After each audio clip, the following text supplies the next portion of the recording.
নির্মোচন লিখেছেন ফাবিয়াহ মোমো। আজকে রয়েছে গল্পটির ২১তম পর্ব। গল্প পাঠে আছি আমি মীরা। অস্থিরতার কাঁটা নড়ে উঠবার আগেই সকলের মুখ থমথম করে উঠল। কি হচ্ছে এসব? এমন অমাবস্যার মতো অন্ধকার হলো কেন? কেন এমন ঘুটঘুটে আধারে তলিয়ে গেল হলুদ ছোঁয়ার বর্ণিল সাজসজ্জাটুকু? নিচে থেকে গুম গুম ভারী দামাল হর্নে নিভু নিভু করে বাড়ি খাচ্ছে নিচের বৈদ্যুতিক সংযোগ। ছাদে উপস্থিত সকলেই তখন হতবম্ব, রক্তশূন্য মুখে ঢোক গিলছে। হুড়মুড়িয়ে ছাদের রেলিং ধরে নিচের দিকে তাকালে চোখ ধাঁধানো দৃশ্যটুকু দেখতে পায়। বিয়েবাড়ির সমস্ত আলোকে গায়ে মাখিয়ে বজ্র গম্ভীর মেজাজে প্রবেশ করছে কালো ক্যালিনান গাড়ি। মনে হচ্ছে কোনো দৃঢ় সংকল্প রাজাধিকার দাপটে প্রবেশ করছে তার বিশাল বড় অট্টালিকায়। উপস্থিত মহলের মধ্য থেকে চোয়াল ঝুলিয়ে উঠল তপন। বাংলাদেশের মাটিতে আর কোম্পানির গাড়ি ব্যবহার করছে, একই দেখছি আমি। তপনের কথাতে সায় দিয়ে কিছু বলতে নেবে হাসিব, তার আগেই মসৃণভাবে থেমে গেল কালো চকচকে গাড়িটা। খটাস করে খুলে গেল গাড়ির সম্মুখ দরজা। এটুকু দৃশ্য দেখে সেজেগুজে থাকা মেয়েগুলোর মধ্যে চাপা উত্তেজনা কাজ করছে। বুকের ভেতর ধকধক করে কাঁপছে অদম্য হৃদযন্ত্র। কি দেখবে ওই গাড়িটার মধ্যে? কে এসেছে অমন অদ্ভুত অশান্ত ঝড়ো ঝড়ো ভঙ্গিমায়? ভেতর থেকে বেরিয়ে এলো কঠোর কর্তৃত্বপরায়ণ এক মুখ, যার কপালের গড়ন অতিশয় সুন্দর। দুই ভ্রুর নিচে কৃষ্ণাব চোখের তারায় এক আশ্চর্য গাম্ভীর্যতা লুকিয়ে আছে। দুটি ঠোঁট আশ্চর্য রকম সুন্দর এবং নিখুঁত খয়েরি লালের সৌন্দর্যটুকু বুঝিয়ে দিচ্ছে তার সিগারেট টান দেওয়ার অভ্যাস নেই।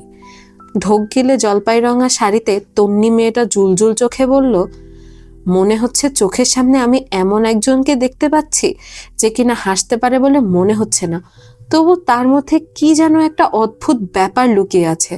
তুই কিছু ধরতে পারছিস তাজু? সুন্দর দেখতে তাজরিন নামের মেয়েটা নিজেও কিছুটা অগোছালো ভঙ্গিতে বলে উঠল, বেশ হ্যান্ডসাম দেখতে। চুলের হেয়ার স্টাইলটা হুবহু রিকার্দো কাকার মতো। ইয়াং এজে কাকার চুলটা যেমন খেলার মাঠে এলোমেলো হয়ে থাকতো, ওনার চুলটাও সেম ওই ক্যাটাগরির। সমস্যা হচ্ছে এনাকে দেখলে কেমন একটা ভয় ভয় ফিল হয়, মানে গণমান্য ব্যক্তিদের সামনে গেলে যে ধরনের চাপা অস্থিরতা কাজ করে ওরকম একটা ভয়। পাল্টা উত্তর দিল তন্নি, মন্দ বলিসনি, সত্যি কেমন যেন একটা অস্বস্তি ফিল হচ্ছে। কিন্তু আসল কথা হলো, ইনি কে? চিনিস কেউ? ইনি কি দীপ ভাইয়ের বন্ধু? শ্যামা মেয়েটা কি যেন বলতে গিয়েও বলতে পারল না। আর চোখে সে তাকিয়ে দেখলো আমিনাবুর মুখখানা। কোলে ২ বছরের সন্তানকে ঘুমের দোলা দিতে গিয়ে এখন আর তার কোনো হুঁশ নেই। আজও তার চোখ জুড়ে প্রবল রাগ, খেদ, প্রতিশোধের আগুন ঝরার পরিবর্তে বিস্ময় আকর্ষণটুকু জলজল করে ফুটছে। যেন বিশ্বাসই করতে পারছে না এই মানুষটার সাক্ষাৎ এই জীবনে আরো একবার হয়ে যাবে। এতগুলো বছরের এই নিষ্ঠুর লোকটা এতটুকুও বদলায়নি। তার গায়ে লেগে থাকা টানটান ইস্ত্রিযুক্ত হালকা আকাশি রঙের শার্ট, কোমরে বেল্ট দিয়ে আটকানো ফর্মাল কালো প্যান্ট, মাথায় এলোমেলো হয়ে থাকা পাতলা সুন্দর চুলগুলো আজও ওর পাঁজরের তলায় অসহ্য ধুকপুকানিটা তুলে দিচ্ছে। চোখ নামিয়ে বিষণ্ণভাবে দীর্ঘ নিঃশ্বাস ছাড়ে আমেনা। ছেলেকে নিয়ে দ্রুতগতিতে সেখান থেকে সটকে পড়ে। এমন সময় নিচ থেকে আনন্দ উচ্ছ্বাসে চিৎকার করে উঠলেন রোকসানা, সাইদ! ও আল্লাহ, কি দেখছি আমি? আমার বাড়ির আঙিনায় এ আমি কাকে দেখছি গো? তুমি এসেছো বাজান? এই কে কোথায় আছিস? জলদি আয় বলছি। রোকসানার চিৎকার শুনে বাড়ির ভেতর থেকে ছুটে এলো অনেকগুলো মহিলা। দীপ অনেকক্ষণ আগেই নতুন মেহমান আপ্যায়নের উদ্দেশ্যে নেমে গেছে। এদিকে বিস্ময় বিমূঢ় অবস্থায় দুতট ফাঁক হয়ে যাচ্ছিল ছাদে উপস্থিত মেয়েগুলোর। একে অন্যের দিকে অত্যাশ্চর্য দৃষ্টিতে তারা মুখ চাওয়াচাই করলো। কেউ বোধহয় চিন্তাও করেনি এই লোকটাই কিনা সেই কুখ্যাত লোক, যিনি দেওয়ান বংশের বড় মেয়েকে প্রত্যাখ্যান করার দুঃসাহস দেখায়। শুধু তাই নয়, বিপুল পরিমাণ অর্থ সম্পদের যৌতুকটা যেখানে ভালো ভালো পুরুষের লোভ চটিয়ে দিতে পারে, সেখানে এই লোক মোক্ষম জবাবে সেটা ফিরিয়ে দিয়েছিল। শ্যামা ঢোক গিলে মনে মনে শুধু এটাই ভাবছে, যদি জ্যাঠামিয়ার সাথে এনার মুখোমুখি অবস্থা হয় তাহলে কি ধরনের এসপার ওসপার ঘটনা ঘটতে পারে। সকলের অমন উৎকণ্ঠিত অবস্থা দেখে নীরবে হেঁটে এসে সুফিয়ার পাশে দাঁড়ালো ফিহা। দু চোখ নিচের দিকে ফেলতেই শিশির কাঁপুনিটুকু সমস্ত শরীরে ছড়িয়ে পড়ে। দুহাত মুঠো করে তার অবিচল মুখ, তার কথা বলার ধরন, বলার সময় তার সুস্পষ্ট তেজের ভঙ্গিটা দেখে চলে। কারো চোখে যেটা ধরা পড়েনি সেটাই অত দূর থেকে দেখতে পেয়ে ভ্রু কুচকায় ফিহা। সুফিয়ার আঁচলটা বাপাশ থেকে ছোট্ট বাচ্চার মতো টানতে টানতে বলে, কপালের ডান দিকে ব্যান্ডেজ কেন? আপনার বাবা আপনার কাছে এই বিষয়ে কিছু বলেছে? আকাশ থেকে ঠাস করে পড়ার মতো আশ্চর্য হয়ে গেলেন সুফিয়া। বিস্ময় মাখা চোখে এক বুক কৌতূহল মিশিয়ে উঠলেন। কার কথা কইতাছো তুমি? যার কথা বুঝাইতেছো হে তো সুস্থ, হের আবার ব্যান্ডেজ লাগবো কোন হান্তিক্কা?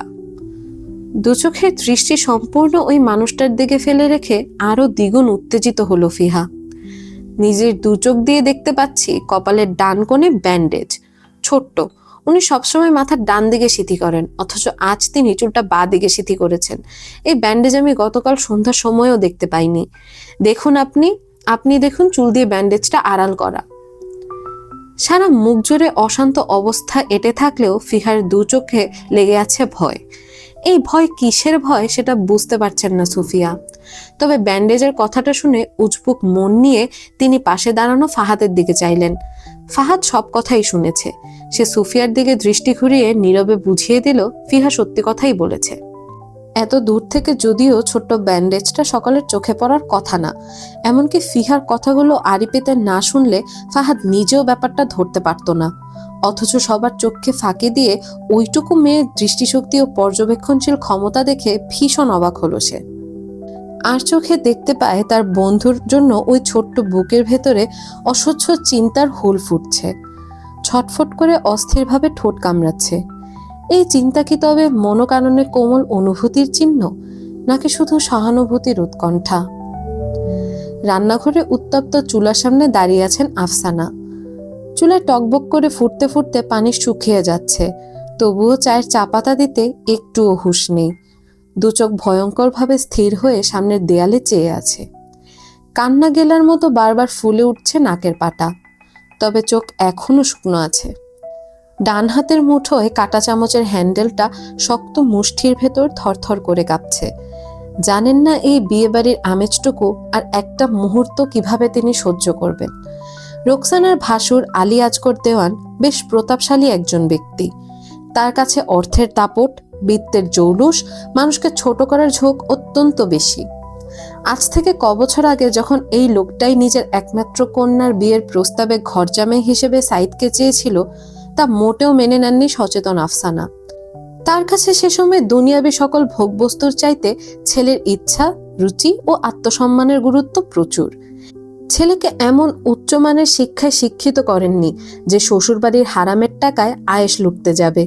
তাই তিনি ঘরজামাই হবার প্রস্তাবটা ঠান্ডা জবাবে ফিরিয়ে দিয়েছিলেন। তবু দমেননি মোহাম্মদ আলী আজগর দেওয়ান। একের পর এক চালাক চতুর পন্থা অবলম্বন করে সম্মতির ঠিকুরটুকু তখনও পেতে চাইছিলেন। এরপরই আফসানা কড়া কথাটা বলতে বাধ্য হয়েছিলেন। দেখুন ভাই সাব, আপনি আমার ছেলেকে জামাই হিসেবে চাইছেন, এটা নিঃসন্দেহে খুশির সংবাদ। কিন্তু আমি আপনার প্রস্তাবে যেহেতু নাখোশ হচ্ছি, আপনারও উচিত প্রস্তাবের ফিরিস্তি নিয়ে আমার বাড়িতে না আসা। আমার ছেলে উচ্চশিক্ষিত এবং আপনার মেয়ে 8 পর্যন্ত পড়েছে বলে আমি ওদের শিক্ষাগত যোগ্যতা দিয়ে এই প্রস্তাব ফিরিয়ে দিচ্ছি, এমনটা একদমই ভাববেন না। আমার কাছে মেয়ের গুণ, বৈশিষ্ট্য এবং ছেলেকে সামলানোর মতো গভীর চিন্তাবোধের মূল্য অনেক বেশি। আপনি বাবা হিসেবে যেমন অনৈতিক চাল চেলে আমার সম্মতি পেতে চাইছেন, তেমনি একজন মা হিসেবে আমি চাই আমার ছেলে বউ শুধু ঘর সংসার না, পরবর্তী প্রজন্ম নিয়েও যথেষ্ট দায়িত্বশীল হবে। আফসানার দূরদর্শী চিন্তাভাবনা এবং দায়িত্বজ্ঞান নিয়ে গভীর যুক্তিবানে কিছুক্ষণ অপ্রস্তুত মুখে তাকিয়ে থাকলেন আলী আজগর দেওয়ান। এরপর অসভ্যের মতো হো হো হাসিতে মেতে উঠে হাস্যমুখে বলে ওঠেন, হবে হবে, সব হবে।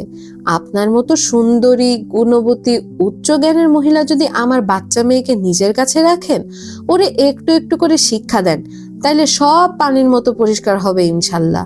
যে পাত্রে রাখবেন ওই পাত্রের মতো আমার বাচ্চা মেয়েটা হয়ে যাবে আপা, একটা টু শব্দও করবে না। আপনি তো আপা এমনি এমনি বেটা ছেলের মতো কোম্পানি চালাচ্ছেন না। হে হে, 17 ঘাটার ঘোলা জল খেয়েই এই মাঠে খাটতে নেমেছেন। আমার মেয়ে না হয় বাবার সহায় সম্বলে একটু আরামায়েশে থাকলো, ক্ষতি কি? কি ক্ষতি আছে আপা?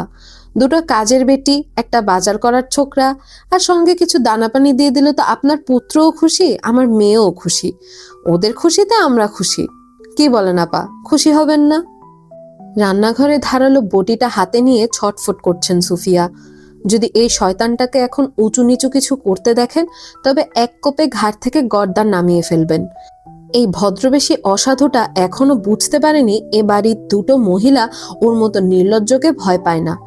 চায়ের শেষ তলানিটুকু পান করে কাপটা টেবিলে রাখলেন আফসানা। রাজেন্দ্রাণীর মতো বাঁকা হাসি দিয়ে গম্ভীর স্বরে বলে উঠলেন, 17 ঘাটার জল খেয়ে বিশাল বড় কোম্পানি, সেই কোম্পানিতে নারী পুরুষের কর্মসংস্থান, সকলের একচেটিয়া নিরাপত্তা এবং আপনার মতো বড় বড় মাপের চাপাবাজদের শায়েস্তা করেই এ মাঠে টিকে আছি। সুন্দরী হলেই বিশ্বজয় করা যায় না, মাথার ভেতরে বিবেক বুদ্ধি এবং সৎ ধরনের মানসিকতা রাখতে হয়। মনে রাখবেন, সুন্দরের কথা সবাই মনে রাখে, কিন্তু সুন্দর মানসিকতার কথা মনে রাখে যুগ যুগ। আপনার মেয়েকে নিজের মেয়ের মতো এই বাড়িতে রানী করে রাখতাম, কিন্তু আপনার মেয়ে কেন 8 পর্যন্ত পড়েই পড়ালেখা বন্ধ করলো সেটা কিন্তু আমার অজানা নেই। এই প্রস্তাব ফিরিয়ে দেওয়ার পেছনে 3টা উল্লেখযোগ্য কারণ: আপনার ঘর জামাই করার প্রস্তাব, আপনার জান্নাতি টাকার গরম, আমার ছেলেকে নিজের অসৎকর্মের লোভ দেখানোর কুচিন্তা। তাছাড়া আপনার মেয়ে 1 সেকেন্ডও আমার ছেলের মেজাজটা সহ্য করতে পারবে না। তাই আমি অভিভাবক হয়ে এটা অবশ্যই চাইবো না বাবা মায়ের কোনো একটা ভুল সিদ্ধান্তের জন্য দুটো ছেলে মেয়ের জীবনে ডিভোর্স নামক শব্দটা জুটুক। এই শব্দ কতটা ভয়াবহ আর সমাজের নজরে কতটা কুৎসাজনক এটা আমি ব্যাখ্যা দিতে গেলাম না। আপনি অনুগ্রহ করে নিজের ছিটাফোঁটা মান ইজ্জত নিয়ে এবার আল্লাহ হাফেজ জানান ভাই। আপনার মেয়ে যথেষ্ট ভালো ঘরে যাবার যোগ্যতা রাখে, সেখানে আমার ছেলের সঙ্গে ওর বোঝাপড়া হবে না। হলে নিজে এই বিয়েতে রাজি করানোর দায়িত্ব নিতাম। এবার আসুন। মুখ লাল করার রাগ নিয়ে সেদিন চলে যান আলী দেওয়ান, কিন্তু এই ঘটনার রেশ ধরে অত্যাচার চালান রোকসানার উপর। তিনি সারা জায়গায় ছড়িয়ে দেন রোকসানা তার মেয়ের ব্যাপারে হস্তক্ষেপ করে সুন্দর প্রস্তাবগুলো ফিরিয়ে দেয়। এই ঘটনার হালকা পাতলা খবর আফসানার কান অবধি আসে ঠিকই, কিন্তু পচা শামুকে পা কাটার ভুল তিনি মোটেও করেন না। ভেবেছিলেন এই পুরনো ঘটনার অতীত কালে ভদ্রে ভুলে গিয়ে সবকিছু ঠান্ডা হয়ে যাবে, কিন্তু নির্লজ্জভাবে আবারও এই লোক কানের কাছে বলে গেছে, আমার নাতিটারে দেখছেন আপা, গেল মাসে 2 বছর হইল। দেখতে দেখতে কেমনে যে এখন সময় যায় আল্লাহ জানে। আপনি ওই দিন শুভ কাজটা সেরে ফেললে আজকে আপনার দিনটা অন্যরকম হইতে পারত। গেল মাসে নাতির জন্মদিনে আপনাদের ধানমন্ডির ওইদিকে একটা ফ্ল্যাট কিনে দিয়ে আসলাম। জায়গা সম্পত্তির কি দাম আপা, গরিব মানুষের জন্য ছোট্ট একটা ফ্ল্যাট কেনাও খুব কষ্ট হয়ে গেছে। জামাই বাবা আবার ভালো আছে, বুঝাই সুঝাই দিছি। আসছে বছর জানুয়ারির দিকে প্লট বাড়ির কিছু জায়গা তাকে বুঝিয়ে দেব। দিনকালের যা অবস্থা চলে আপা, কখন জানি আজরাইল সামনে এসে দাঁড়ায়, সারাক্ষণ এ ভয়েই থাকি। আফসানা এই কথার প্রেক্ষিতে মৃদু হাসলেন শুধু। কটার পিঠে কথা তুললে এখনই এই ভদ্রবেশী জোচ্চোরটার সাথে তর্কযুদ্ধ লেগে যাবে। হয়তো জোচ্চোরটা এরকম কিছু মতলব এঁটে এই ধরনের কথা বলছে। তিনি কিভাবে এসব সহ্য করে আছেন কে জানে, শুধু দ্বীপের দিকে তাকিয়ে চোখটা বন্ধ করে আছেন।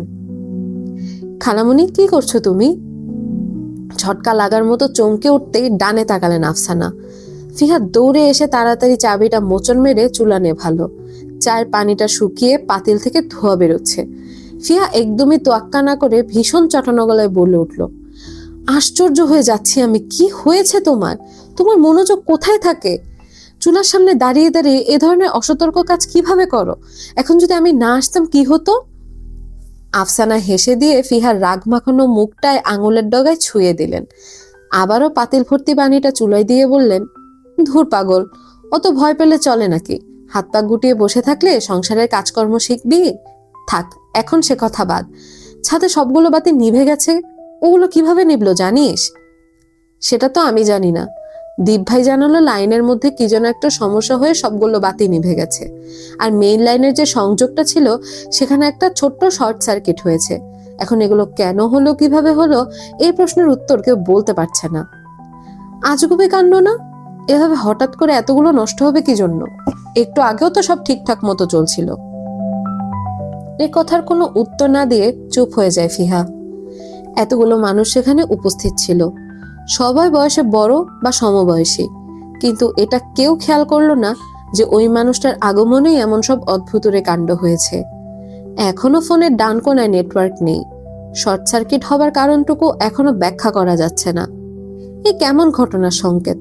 এগুলো কি সত্যিকার অর্থেই স্বাভাবিক?